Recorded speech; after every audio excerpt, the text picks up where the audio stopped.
আসসালামু আলাইকুম বন্ধুরা। আমরা মানুষ হিসেবে কিছু কাজ আছে, এগুলি আমাদের জানতে হবে, বুঝতে হবে।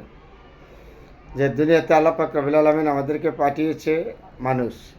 তো মানুষ হিসাবে আমাদের এগুলি আমাদের আগে পালন করতে হবে। যেহেতু আমি মুসলমান হিসাবে আমার ধর্ম আমার পালন করতে হবে। যে হক জাকাত এগুলি আমার আদায় করতে হবে। এই সুন্দর জিনিস যেগুলি এগুলি আমার সাপোর্ট করতে হবে। আমার ধর্মীয় অনুষ্ঠানগুলো আমার নবী করিম সাল্লাল্লাহু আলাইহি ওয়াসাল্লাম আল্লাহ পাক রব্বুল আলামিন যা নির্দেশ করেছে তা আমার মানতে হবে। তাহলে আমি একজন মুসলমান হিসাবে যতটুকু সম্ভব আমার সতর্ক থাকা কর্তব্য। কারণ এই দুনিয়াটা চিরদিনের জন্য না। আজকে আসছে, হয়তো কাল নাই, চলে যাবেন আপনি, রয়ে যাবে। আপনি যে গুণাগুলি করেছেন, পাপগুলি করেছেন, এগুলি রয়ে যাবে। এগুলি যাতে আমাদের আপনার না হয়, এগুলি থেকে আপনার আমার সতর্ক থাকা অনেক জরুরি। এ সময়ের সাথে তো ভুল হইতে পারে, ভুল তো মানুষই করে। মানুষ করলে আল্লাহ পাক রব্বুল আলামিন নিজে বলেছে, এ আদম তুই পাহাড় পরিমাণ গুনাহ কর, তুই আমাকে ডাকার মতন ডাকবি, অবশ্যই আমি তাকে ক্ষমা করে দেবো। তাহলে আমাদের পিছনে যে ভুলগুলি হয়েছে, ভুলগুলি আমরা সংশোধন করার চেষ্টা করব।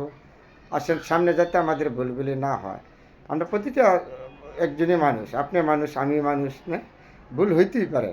কাজ করলে, কথা করলে, কারোর সাথে হয়তো না জানি না আমরা কত গুনাহ করেছি, না জানি না, না শুনি না, আমরা তো গুনাহগার বান্দা। এগুলো আমাদের নিজে বলতে হবে, সাপোর্ট করতে হবে।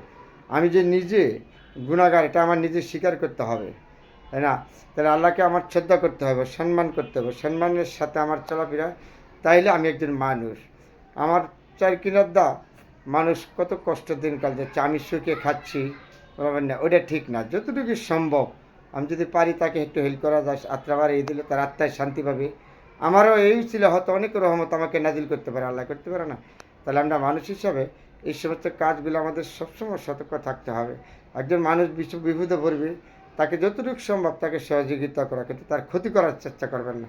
তাকে সহযোগিতা করার চেষ্টা করবেন। আপনি আমি দিয়ে দেখেন, কেউ থাকবো না চিরদিন, আপনিও চলে যাবেন, আমিও চলে যাব। যে মানুষের মনের অভিশাপ আর মনের আশীর্বাদ সর্বের থেকে বড়। একটা মানুষ যদি অভিশাপ দেয় তাকে মন থেকে, তো কখনো সে কিছু করতে পারবে না।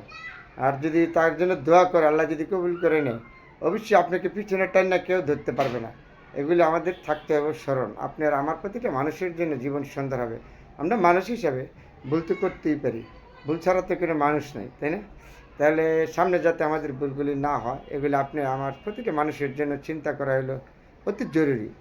যে সুন্দর জিনিসগুলিকে আমরা সুন্দর বলবো, ভালো জিনিসগুলিকে ভালো বলবো, খারাপ জিনিসকে আমরা খারাপ বলবো, সত্যকে আমরা সত্য বলবো, মিথ্যাকে আমরা মিথ্যা বলবো। তারপরে আপনি একজন মানুষ, আমি একজন মানুষ, এই দুনিয়ার থেকে মনে করবেন। তাহলে এগুলির থেকে আমাদের সবাই সতর্ক থাকতে হবে। আপনি আমি প্রতিটা মানুষের জীবন সুন্দর হইব, ভবিষ্যৎ সুন্দর হইব। অনেকগুলো কথা বলেছি, ভালো থাকবেন বন্ধু।